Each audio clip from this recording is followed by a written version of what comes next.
News left, right and centre. I'm Nidhi Razdan. It's the day after the night before. Now that the political drama is over in Gujarat for now, what does Ahmed Patel's Rajya Sabha win really mean for the Congress? And in this battle of strategist versus strategist, is Amit still the Shah? With Congress having to play a long game of catch-up. That's what we're focusing on tonight as we continue to look at the fallout of this huge political story. Well, Ahmed Patel's Rajya Sabha win has been a big shot in the arm for the Congress that has been facing a string of defeats since 2014. But there's also scrutiny now of just how Mr. Patel got the 44 votes that he needed to win. 43 of those votes were Congress MLAs. So who cast that extra vote that got him through? Was it the JDU MLA or the NCP one? Either way, the political ramifications are big.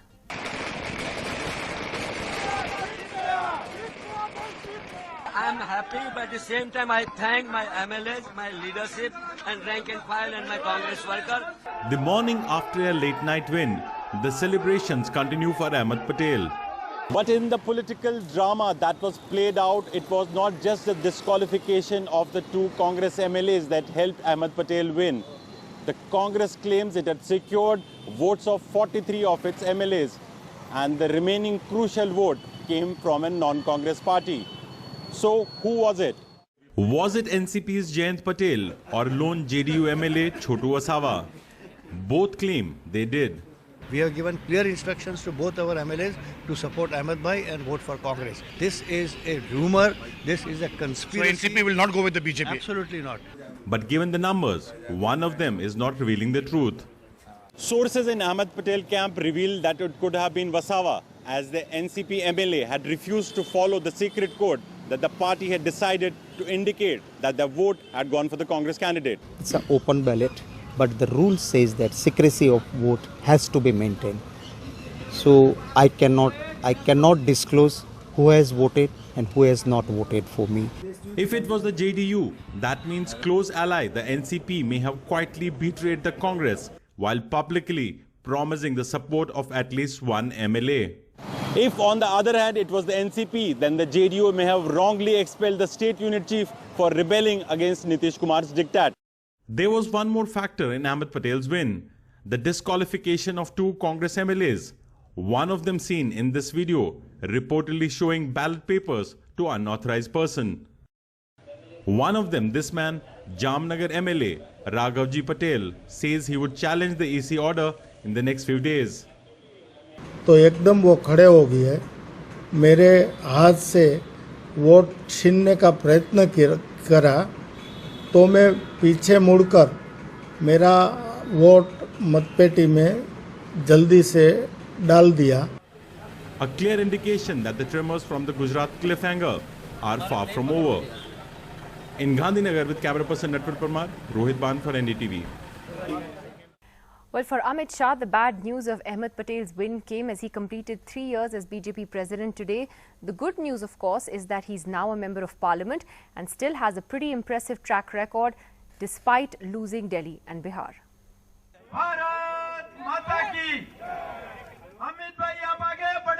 A double celebration for Amit Shah as he completes 3 years as BJP president and a new innings in parliament. કોઈ vote ની આધેર ઉધર કશું કરવાનું નથી 150 લાવી દે એટલે ત્રણ જીતી જવાય. As the Prime Minister pointed out, under Shah, the BJP has seen phenomenal success so far. Not just its 3/4 sweep of Uttar Pradesh, but also in recent weeks as it joined the government in Bihar and broke the opposition in Gujarat and Tripura. It was on this very day 3 years ago that Amit Shah became BJP president. Also, interestingly, on the 9th of August, he completes 20 years as BJP MLA and starts a new inning. Well, what will be the road ahead for Amit Shah? Insiders say he will continue to be the organization man.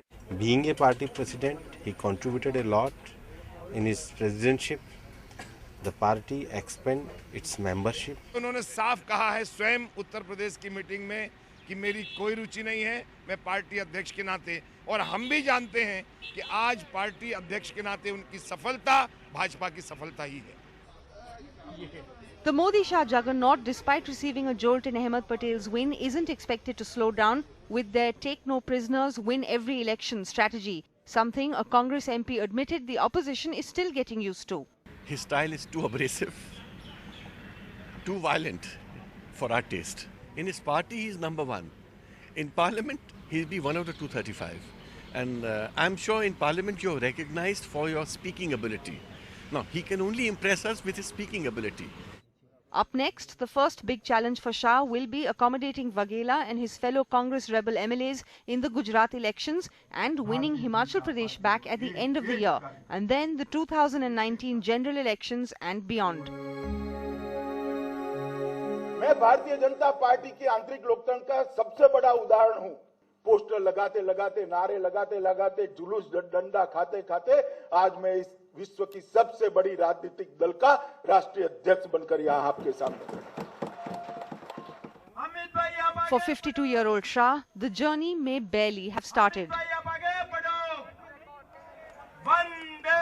With Harsha Kumari Singh, Sunil Prabhu and Akhilesh Sharma, Anasya Mathur for NDTV. Well, lots to talk about tonight. Joining us on the program this evening, Rajasthan Congress President and Senior Congress Leader Sachin Pilot. We have Mr. Pavan Verma, spokesperson of the JDU, Clyde Crasto, spokesperson of the NCP, Professor Rakesh Sinha of the RSS, and Prashant Jha, the Associate Editor of the Hindustan Times, who also is just coming out very soon with a new book on the BJP's election strategy. Sachin, let me ask you first. I'm sure the Congress and all of you in the party are very curious as to who exactly did vote, who gave Ahmed Patel that one extra vote. And I'm sure you'd agree that this is an important question to ask, because if both the NCP legislators voted against him, that really is quite a blow for opposition unity ahead of 2019. You've already had Nitish Kumar exiting this alliance. Could the NCP be next? What do you think has happened? Do you have any idea? Anything you can share? Let me first start by saying that all's well that ends well, and we are now extrapolating on speculations. Now, we don't really know which party voted how much, but the fact remains that this was an ordinary election made extraordinary because of the BJP. The kind of horse trading, the kind of pressure tactics, money bags floating around, that really made this election so controversial. But I'm just glad and happy that the institutions of our democracy have lived up to the reputations. And the Congress party has proven that despite all the dirty tricks in the BJP's bag, we can come out on top, fight elections with dignity, and truth has prevailed. I really don't think it's a matter that because these votes are secret cast ballots. So it's difficult to really say who did, who didn't. Ultimately, majority was with us. We got the requisite numbers. And Mr. Patel is now back in the Rajya Sabha, which I think is a big shot in the arm for the Congress, not just in Gujarat, but across the country. All right, so you're saying getting into the breakdown of votes is irrelevant. I'm going to come to that point though with both the JDU and the NCP tonight. And Mr. Pavan Verma, to you first.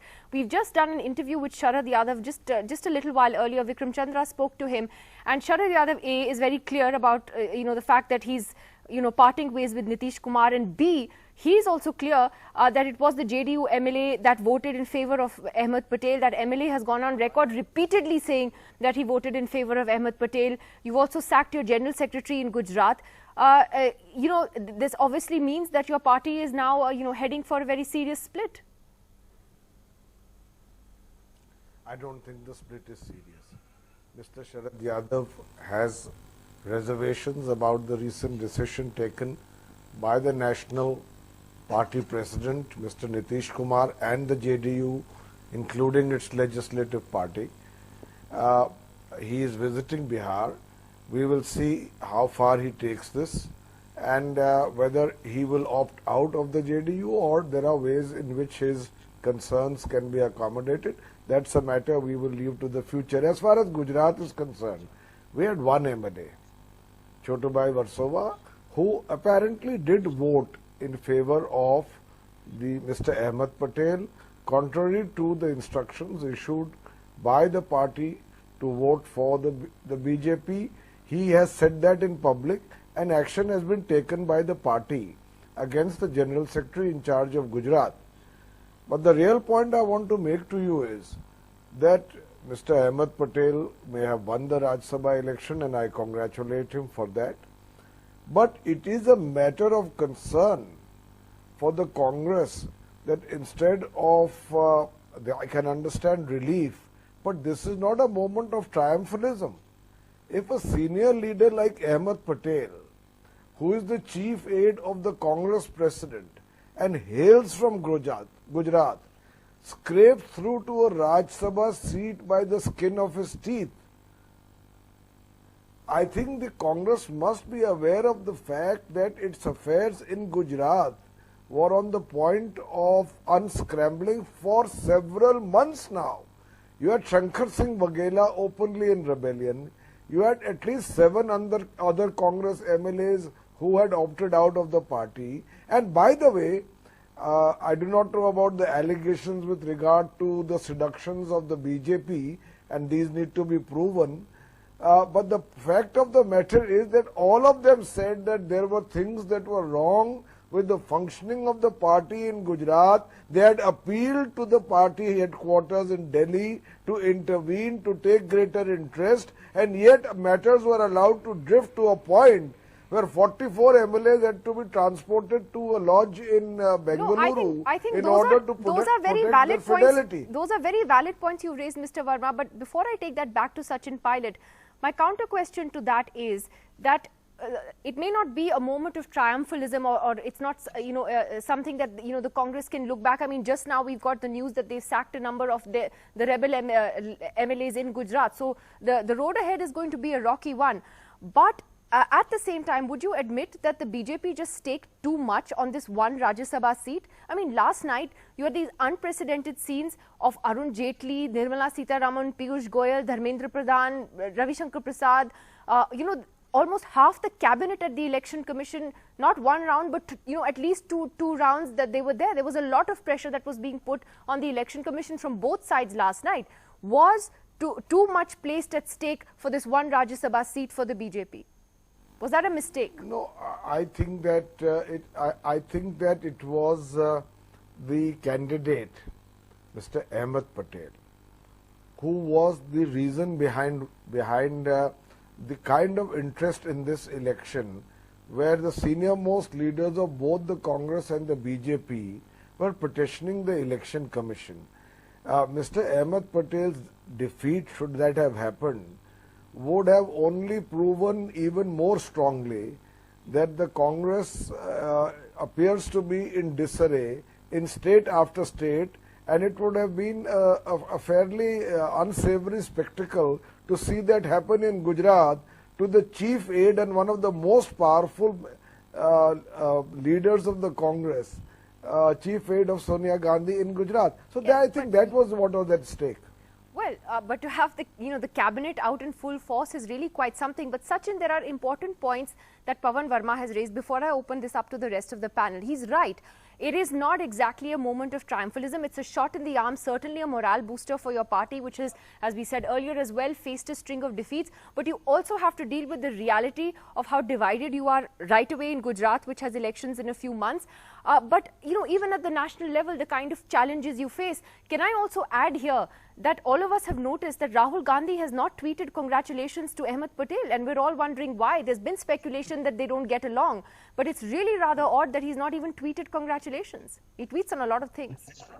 Rahul Gandhi has already spoken as soon as the results came out and wished Ahmed Patel ji and the Gujarat Congress much congratulations. Let me make 2 points very quickly. One, Mr. Verma talked about the disarray in the Congress party. If the Congress was disarrayed, the brute force of the state machinery would have really played out and broken up the party, but they have not faced the onslaught that our MLAs faced.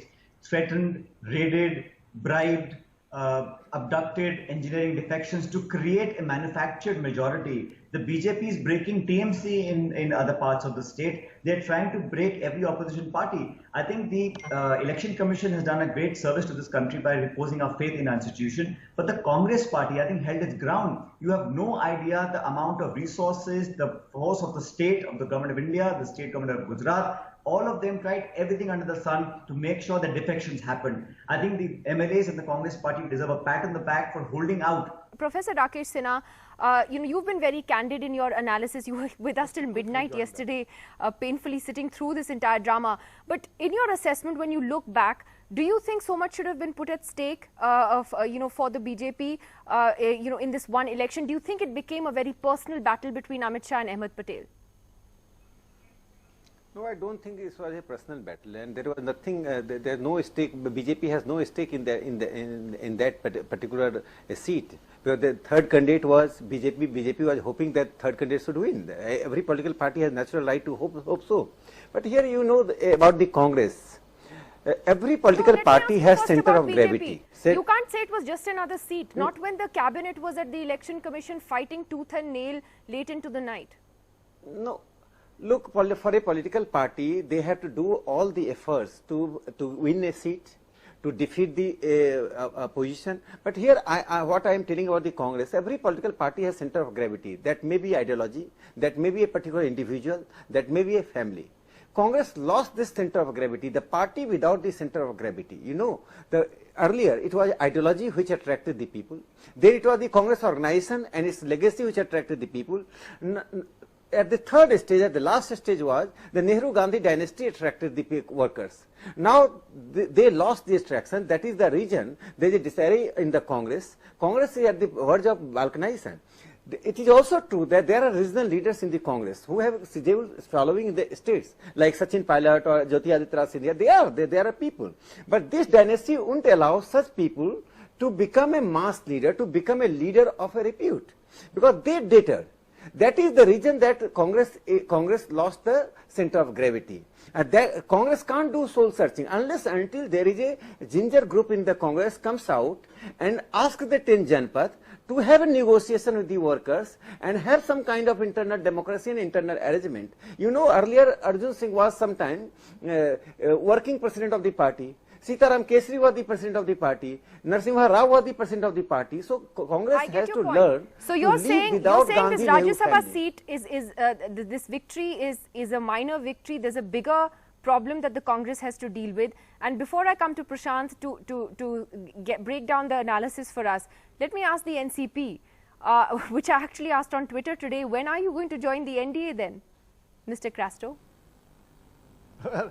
Well, that's all speculation. You know, I was on your channel yesterday and I made it very clear that, you know, we had told our MLAs to vote for Mr. Ahmed Patel. Now, one of them turned hostile. And the fact here is, you know, everybody's been raising question where did that... Probably the second one. No, listen to... Nidhi, can I complete, please? You know, my point here is, if we wanted to create speculation and if we wanted questions to be raised all the time, we would have not come out in the open and spoken the truth. We said two things very truthfully. One, that we told our MLAs, both of them, to vote for Mr. Ahmed Patel. Then when we realized that one of them turned hostile, we came out in the open and said, yes, one of our MLAs, Mr. Jadeja, has voted against Mr. Ahmed Patel, and Mr.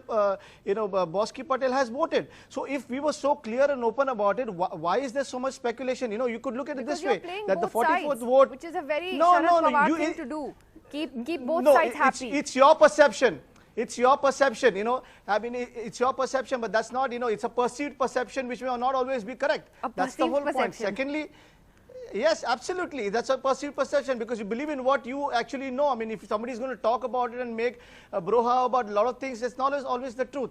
When I'm telling you as a spokesperson of my party that yes, this is what we had spoken, one of them turned hostile, and that's a fact. And okay, so let me ask you this. Let me ask you the basic arithmetic.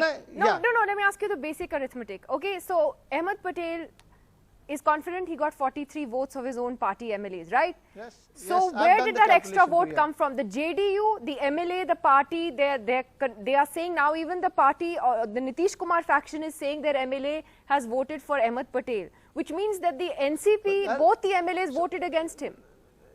So how does the... No, that's what I'm trying to say. If your MLA voted for Ahmed Patel, he would have got 45. So he didn't. No, but if the JDU had voted for Mr. Ahmed Patel only, even then he could have had 45. So why don't you look at this way that the JDU it's 44 is not with the speaking JDU. the truth? It's 44. It's 43 plus 1. I'm telling you. No, that's what I'm saying. So it's 43 plus 1 with the NCP. Why don't you look at it that way? Okay, so you're saying that it's not the JDU guy. Yeah. The JDU so guy saying... our vote could have been the winning vote for the Congress.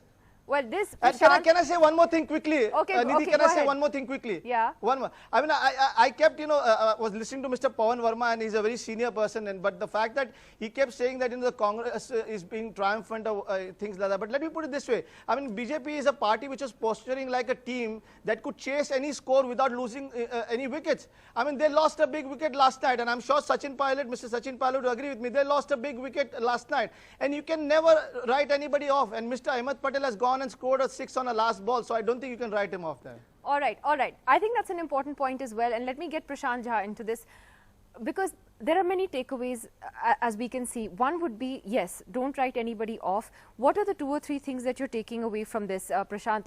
Is it also that this proves that Amit Shah is not infallible? I mean, we already saw that in Delhi and Bihar. I mean, he's not a machine, but he has a fantastic track record. But the Congress has been so demoralized for so long. What do you think that this could actually do to the party at this point? Maybe I'd like to make 3 points. Yeah. I mean, the first is, what does this contest reveal? It reveals that this is a new BJP. It reveals that this BJP wants to fight every seat with a lot of hunger. In Gujarat in particular, there was a history between Amit Shah and Ahmed Patel. In Amit Shah's head, he blames Ahmed Patel for the legal troubles that he confronted in the last part of UPA. Cases, yeah.